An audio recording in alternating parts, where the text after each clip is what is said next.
Hello one and all, welcome to Seeing Through Glass. Now by the time you're watching this video, my GT3 will finally be back from the south of France, where it broke down about a month or so ago. Yep, if you missed that video, I was about to embark on a huge road trip through Europe with my car when the drive shaft fell off. Super strange issue, but luckily one that's fully covered by Porsche's warranty. So all the parts have been replaced, and the other car is currently on its way back to me here in the UK. In the meantime, and just in case the drive shaft falls off again, I'm checking out another 911 which could potentially replace my car. I'm joking, sort of. This is the 911 Sport Classic, and I've been obsessed with it ever since it launched because, well, firstly, I'm just going to come out and say it, I think that's one of the best looking 911s ever made. Yep, ever. I'm just obsessed with the way it looks. But also, on paper, this car's a bit of me. Potentially a bit more me than my own GT3. So I'm about to play a very dangerous game because, yep, I'm going to be living with this car for a week, using it as my daily, potentially never getting out of it because I'm that excited. So I'm quite nervous by the end of this week I'm going to be considering remortgaging my house to find the extra 100 or 150 grand I would need to upgrade my car for one of these.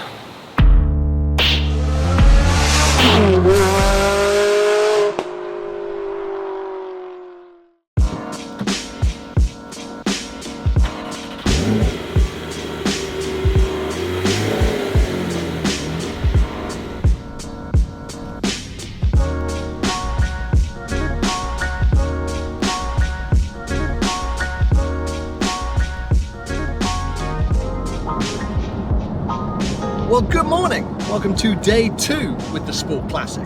I'm headed north. It had been a beautiful morning, but it's starting to cloud over. Looks like there's some rain in the area. I think our chances of driving this thing fast on some dry roads this week are slim. The weather in the UK this summer hasn't been that great, but you know, let's see what we find a little bit later on. Anyway, I thought I'd kind of quickly recap on why I think this Sport Classic is so special, because I'm aware that for some of you, it's just another 911. But in my mind, this car is kind of the ultimate demonstration of what Porsche's exclusive manufacture department can do. That's the department that will paint your Porsche any colour you like, or do an amazing custom interior. Essentially, they handle all the nice cosmetic bits. However, this car is also mechanically special.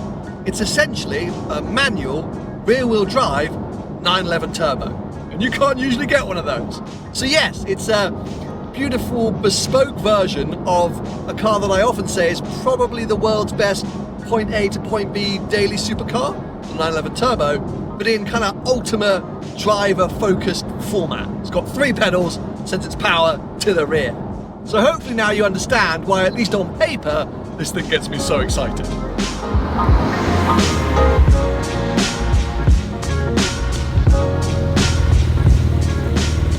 Well, welcome to today's destination, Alexander's Prestige.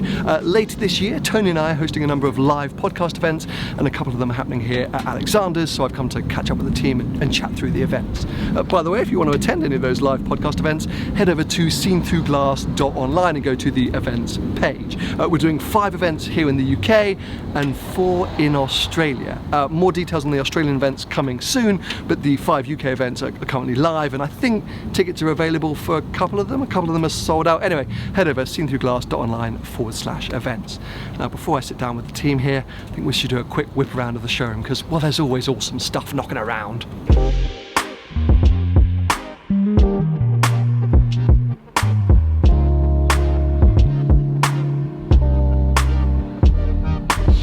Now this is super interesting. Up until this week, if you had given me circa 350 grand and told me to buy one Porsche, this would be very near the top of my list. A 991.2 generation 911 Speedster. I drove one of these for the first time a few years ago, nearly this exact spec, and I absolutely loved it. This is not the same car, even though it looks identical. But yeah, the thing is just so cool. It's essentially a convertible GT3. It's a product of the GT department. department, unlike the Sport Classic, which is from, as I mentioned, the exclusive manufacture department. So it uses that sort of standard road-going 911. This is a Turbo S Cabriolet, so the Sport Classic kind of is an iteration of this car rather than the motorsport derived or inspired GT products. So you could argue that some of the components in the Sport Classic aren't as special as those in a GT product. Of course, there's the engine,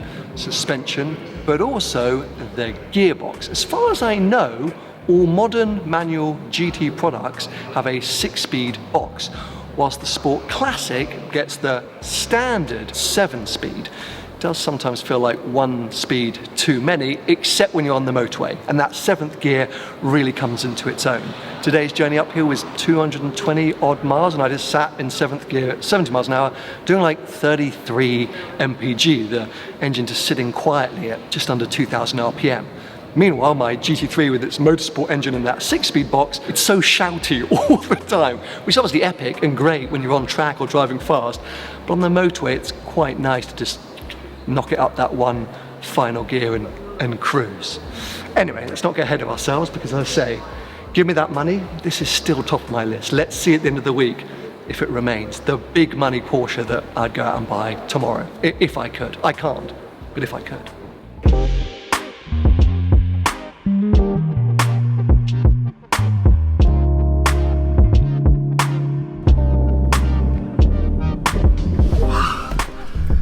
Okay, meeting over. These podcast events are going to be mega.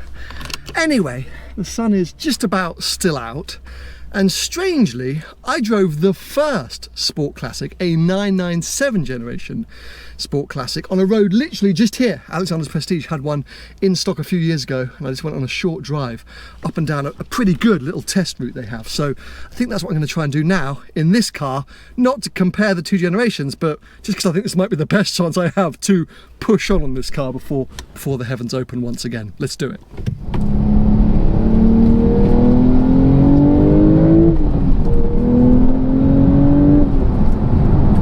I spoke too soon because the heavens have started to open, which makes me a little bit nervous because, well, for me this is the true test as to whether this car could ever replace my GT3. I always knew it was probably going to be better to live with. It's got that cruising gear I just mentioned, softer suspension, more economical engine, etc, etc. But the reason I love my GT3 is the way it drives, it's how it performs. So this car has to kind of, well, be as good as, or at least live up to some of that, to really tempt me away from my car. And, well, the first standout thing to talk about is the power.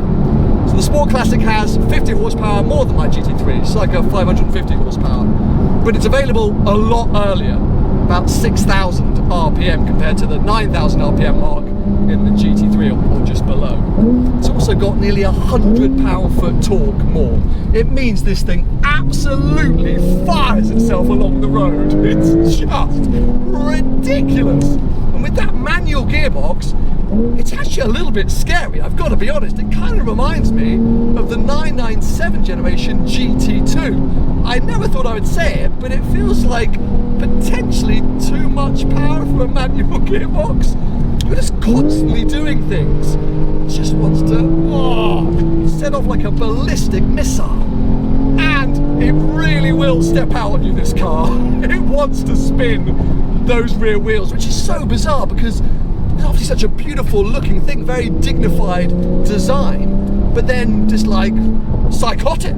It's like one of those really well-dressed assassins you see in the movies. And it goes, guten Abend, meine Darling. Whatcha, whatcha! I kind of love it. But as frantic and cool as it is, it's not as emotive as my GT3. Whilst the power is available sooner, it's because it doesn't rev as high. Redline in this car is circa 7,000 RPM, not 9,000 RPM. And whilst it's quite hard to reach the high end of the rev range in my GT3, chasing that point is so much fun. And if you ever do get there, it's so rewarding. Whilst with this, it all happens almost a bit too quickly. So say you're just constantly, which which is very much a 911 turbo characteristic. This is a million miles more engaging to drive than a 911 turbo, but it's nowhere near as emotional as a GT3. The engine is just not as special. It's a great engine and a fantastic engine for longer journeys and daily usability. Here comes a van moving pretty quickly along this lane. There we go, thank you, sir. But yeah, it's just, whoa, it's so fast though. I don't understand how, well, it's all the torque, it's torque. The torque is just mind-bending. I think I have to mention is the front end. I genuinely believe the 992 GT3 has one of the best front ends on the market. This car obviously is a 911, it handles great, but it's nowhere near as pointy or as direct as my car. So, from this very brief drive, I can tell you that this thing is slightly psychotic and really good and very rewarding. But yeah, a very different thing to a GT3. I would almost have this alongside a GT3 instead of one, if that makes sense.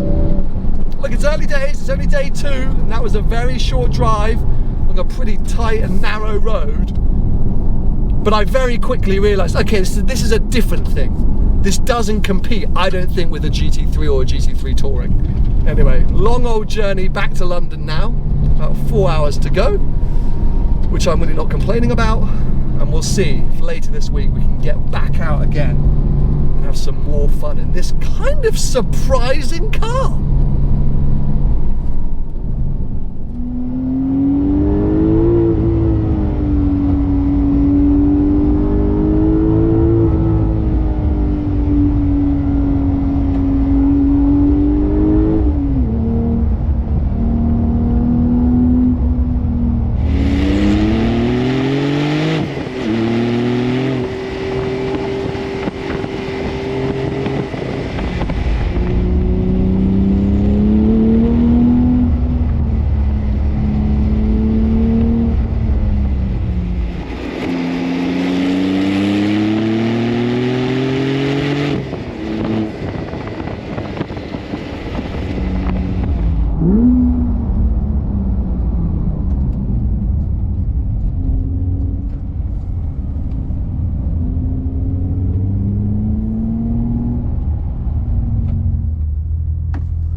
I did tell you that I'd be looking for any excuse to drive this car this week after a 9-hour round trip up to Alexander's Prestige yesterday. I woke up this morning and the sun was shining. So I was like, well, let's get in the car and go for a drive. Because yeah, yesterday was a bit of an eye-opener, as I feel like I made it clear. This car performed in a way that I wasn't really expecting. It kind of surprised me in a good and a different way. The standout thing for me with the Sport Classic in terms of its performance is its speed. It's just ballistic, as I again reminded myself this morning. But I just love sitting in this car. And actually, I love walking up to it and even walking away from it. And it seems like everyone else enjoys it too, because every petrol station I've stopped at, every cafe I've come to, people are like, oh, that's a lovely car. And I'm like, yes, it is. It just feels delightful. And as that ultimate daily 911, I think maybe it deserves that crown. This could be the best all-rounder. Whilst it doesn't perform like a GT product, it is a great GT cars in the grand. Am I making sense? I'm not sure. Anyway, I'm heading to the studio to do a podcast with Tony, and I want to try and get some of his thoughts on this car, because so far he has absolutely ruined it on social media. And I'm hoping that I can explain some of my thoughts and emotions and see if it will bring him round, and maybe getting him to sit in it and realising how lovely it is, he'll appreciate it a little bit more. It's a bit of an uphill battle trying to convince Tony of something he disagrees with, but we'll give it a go, people. Well, it's my 5th and final day with the Sport Classic. I'm on my way to Porsche GB to hand this thing back. It's been a super interesting week. You know, my thoughts about the Sport Classic have really evolved as the week has gone on. Obviously, I started off being like, oh, this is so exciting. Could this car one day replace my GT3? But then I realised that actually it's a very different car. Then I realised that it's ballistically fast and potentially too fast for its manual gearbox. Then I just started to enjoy spending time with the thing. But over the last 24 to 36 hours, I started to realise that actually, maybe it's not as special as I first thought. Bear with me here. I mean, there's no getting away from the fact that the sort of mechanical recipe is special. The fact that this is a 911 turbo with a manual gearbox, you can't get that in any other 911, and that is great. This engine is superb, it sounds brilliant, and yes, very powerful. But many of the other elements that I think are special, or I thought were special about the Sport Classic, maybe aren't so special anymore. Obviously the ducktail spoiler, stunning, the overall design looks great, but the colour, the wheels, this interior trim, it's pretty much all available in the rest of the 911 range now. Okay, there are a few little features, the green dials, I think the wooden trim, but maybe you can get the wood in other 911s. Long story short, you could spec up a rear-wheel drive manual 911 GTS with this same heritage design interior, the Fuchs inspired wheels, probably even select this similar Sport Classic grey paint or another paint ensemble colour, and you'd be saving 100 grand over a Sport Classic, and that's list price. I mean, talk about the used market, you'd be saving 200 grand if not more, and you'd be getting what, 80% of the experience? I think the GTS has about 80 horsepower less than a Sport Classic, but as I've discovered, you could argue that this car has too much power, unnecessary amounts of power.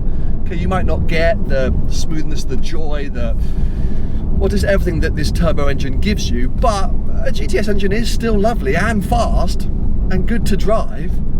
I'm a bit like, And I spec'd up a GTS last night and ticking all the options and made a really nice looking car. I was like, that is lovely. And at that point, well, I'm not disappointed by the Sport Classic in any way. If I was a huge Porsche collector, would I have one of these cars? 100%. Alongside my GT3, this would be sitting there looking pretty. But if I was just looking for a manual, beautiful kind of bespoke 911, I'd save the 100, 200 grand. Just get an overly spec'd GTS. And I think you're gonna have just as cool an experience. You might not feel quite as suave and wealthy as the Sport Classic makes you feel, but I mean, it's worth it to save all that money, isn't it?